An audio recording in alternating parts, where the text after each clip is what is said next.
Astrologer অনন্যাদি YouTube চ্যানেলে আপনাদের সবাইকে স্বাগত। আজকে কি নিয়ে বলবো? আজকে এটাই বলবো, দেখুন শনির নাম শুনলেই না সবাই ভীষণ ভয় পায়, কিন্তু ভয় পাওয়ার কোনো কারণ নেই। কারণ কি জানেন, আপনি যেমন কর্ম করবেন তেমন আপনাকে ফল ভুগতে হবে। আপনি আগুনে হাত দিলে হাত তো পুড়বেই, তো সেই জন্য বুঝে চলতে হবে, আমাকে সাবধানে চলতে হবে। আমি এমন কাজ করব না যাতে আমাকে ভুগতে হয়। লোকের সম্পত্তি হরণ করব, তার অভিশাপ তো আমাকে খেতেই হবে। কাজেই সেই জন্য কাউকে বদনাম করব, পিতামাতার সঙ্গে দুর্ব্যবহার করব, কাজেই সেইগুলো বুঝে আমাকে চলতে হবে। শনি এই অন্যায়গুলোকে একদম বরদাস্ত করতে পারে না। শনি হলো ন্যায়ের দেবতা, কর্মের দেবতা। কর্ম মানে এই নয় যে শুধুমাত্র চাকরি করা, সেটাই একটা কর্ম। আপনি প্রত্যেকটি মানুষের সঙ্গে প্রত্যেক ক্ষেত্রে আপনি কি ধরনের কর্ম করছেন, কাজ করছেন, পিতার সঙ্গে কেমন আচরণ করছেন, আপনার কর্মচারীর সঙ্গে আপনি কি আচরণ করছেন, সর্বরকম বিষয়টাই সে দেখে। তো সেই কারণে আমাদের সেই ব্যাপারটাগুলো বুঝে চলতে হবে। তার এই যে আমি আজকে বলবো শনি এবং রাহুর পিশাচ যোগ। এই পিশাচ যোগ, এই যোগ কিন্তু হলে পরে দুর্গতির আর শেষ থাকে না। যেমন আমাদের সমস্ত কাজ এই যোগে পণ্ড হয়ে যাবে, আপনার হওয়া কাজ হবে না, কর্মক্ষেত্রে অশান্তি, মানে নানা রকম ঝামেলা। যেমন আমাদের হরোস্কোপে কালসর্প যোগ আছে, তারপরে বিষ যোগ আছে, হ্যাঁ, বুদ্ধিভ্রষ্ট যোগ আছে, এরকম নানা রকম অশুভ যোগ আছে। তেমনি আবার শুভ যোগও আছে, কিন্তু তার মধ্যে এই শনি রাহু কিন্তু একটা অশুভ যোগ। এই যোগের ফলেই কিন্তু কোন কোন রাশির খারাপ যাবে, সাবধানে চলতে হবে। হ্যাঁ, হওয়া কাজ নষ্ট হয়ে যাবে। আর যে কাজে ভেবেছেন আপনি এটা করব, এটা হয়েই যাবে, দেখা গেল সেই কাজটাই আর হলো না। একজনকে আপনি টাকা দিলেন, সেই টাকাটাও আপনি পাবেন না। তো এইটা হবে কখন? এইটা হলো, দেখুন মীন রাশিতে তো রাহু ঢুকে বসেই আছে, কিন্তু 29শে মার্চ ঢুকে গেছে শনি মীনে। এই যার ফলে শনি এবং রাহুর এই সংযোগের ফলেই কিন্তু পিশাচ যোগ তৈরি হয়েছে। এই পিশাচ যোগ হওয়ার ফলে কি হবে, এই সংযোগের ফলে আবার এখানে এই 18ই মে পর্যন্ত থাকবে শনি ওই ঘরে, তারপরে আবার অন্য ঘরে চলে যাবে। তো এই এতদিন পর্যন্ত আপনারা পিশাচ যোগের মধ্যে থাকবেন।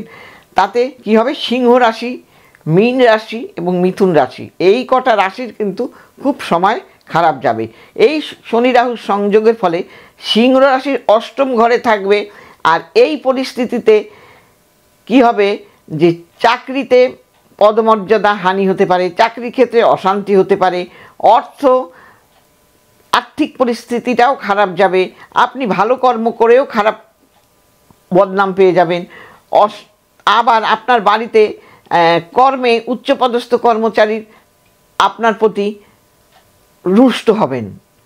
হ্যাঁ, আপনি পদও হারাতে পারেন, অর্থও আপনার নষ্ট হতে পারে।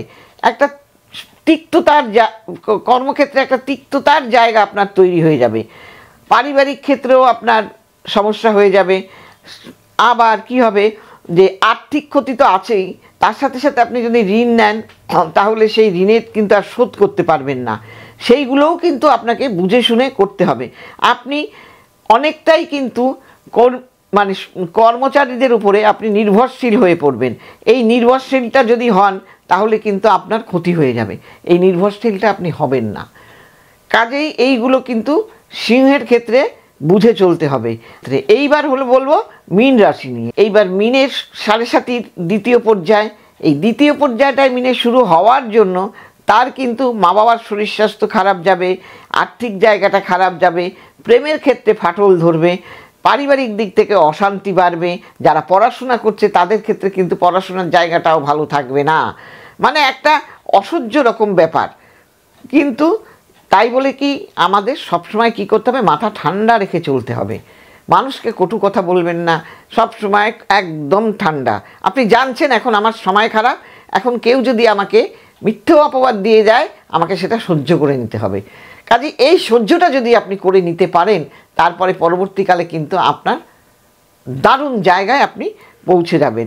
এই সময় আসলে শনি মানুষকে পরীক্ষা নেয়, আপনি কতটা সহ্য করতে পারেন।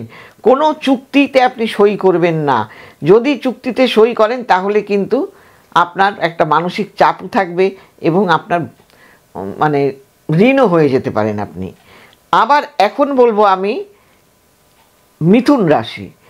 এই মিথুন রাশির কিন্তু কি হবে, আপনাকে কিন্তু আপনার রাগটাকে নিয়ন্ত্রণে রাখতে হবে, অন্যথায় আপনার কিন্তু বিপদে পড়ে যেতে পারেন, এমনকি জেল পর্যন্ত হতে পারে। আপনার এই কথার দ্বারা অশান্তির সৃষ্টি হয়ে আপনি ঝামেলায় জড়িয়ে গিয়ে জেল হয়ে যাবে।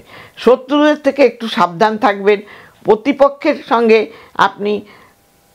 আপনার প্রতিপক্ষরা আপনার সঙ্গে খুব খারাপ ব্যবহার করবে, কাজের জায়গায় আপনার চাপ বেড়ে যাবে, আবার আপনার সুনাম নষ্ট হয়ে যেতে পারে। আপনি এতদিন ধরে যে সুনামের সহিত কাজ করছিলেন সেই সুনামটা আপনার নষ্ট হয়ে যেতে পারে। আবার কেউ আপনার সঙ্গে কিন্তু আপনি যাকে বিশ্বাস করেছিলেন তারা কিন্তু আপনার সঙ্গে বিশ্বাসঘাতকতা করতে পারে। কাজেই কাউকে সহজে বিশ্বাস করবেন না। সম্পত্তি সংক্রান্ত বিষয়ে আপনার কিন্তু বিপদ আছে, ঝামেলায় জড়িয়ে যাবেন। কাজেই সবটাই কিন্তু আপনাকে এখন পারিবারিক, আর্থিক, মানসিক সর্বদিক থেকে কিন্তু আপনাকে এই সময়টা একটু অ্যালার্ট থাকতে হবে। কাজেই বলবো এই পিশাচ যোগে আপনারা একটু অ্যালার্ট থাকবেন। আমি বলবো যে এই পিশাচ যোগের জন্য কিছু বলে দিচ্ছি রেমেডি। আপনারা কি করবেন, কাককে খাওয়াবেন। কালো কাককে আপনারা খেতে দিন। কালো কুকুরকে আপনারা একটা থালায় করে সকালবেলা উঠেই যে খাবারটা আপনারা খাবেন তার আগেই কিছু খাবার কুকুরের জন্য বাইরে রেখে দেবেন। এইগুলো করবেন। এবং আপনারা অশ্বত্থ গাছের গোড়ায় গিয়ে শনিবার দিন আপনারা তিল তেলের প্রদীপ জ্বালিয়ে আসুন। যদি সেটা না পারেন সর্ষের তেলের মধ্যে কিছু কালো তিল ফেলে জ্বালিয়ে দেবেন এবং আপনার সমস্ত অসুবিধার কথা বলে আপনি চলে আসবেন, আর ফিরেও তাকাবেন না। এইগুলো করতে থাকুন। এইগুলো যদি করতে পারেন এই শাপিত দোষের থেকে আপনি অনেকটাই ভালো থাকবেন। পারলে কালো ছাতা কাউকে দান করে দিন। আর করতে পারেন একটা জুতো পরে আপনি চলে যাবেন কালো কোনো মন্দির টন্দিরে বা কোথাও, সেই জুতোটা আপনি ওখানেই রেখে দিয়ে চলে আসবেন, আর ফিরে তাকাবেন না। এই সাধারণ টোটকা যদি আপনি করতে পারেন দেখবেন আপনি এই ধরনের সমস্যা থেকে অনেকটাই ভালো থাকবেন। সবাই ভালো থাকবেন। আর আমার প্রোগ্রামটা যদি আপনাদের ভালো লেগে থাকে তাহলে নিচে যাওয়া স্কলে আপনারা যাদের যেখানে সুবিধা হবে সেই জায়গায় আপনারা বুকিং করবেন এবং সিটিভিএনে আমার প্রোগ্রাম দেখবেন শনিবার এবং বুধবার 1:30টায় এবং রবিবার 4টে, এবং অনলাইনের কিন্তু ব্যবস্থা আছে।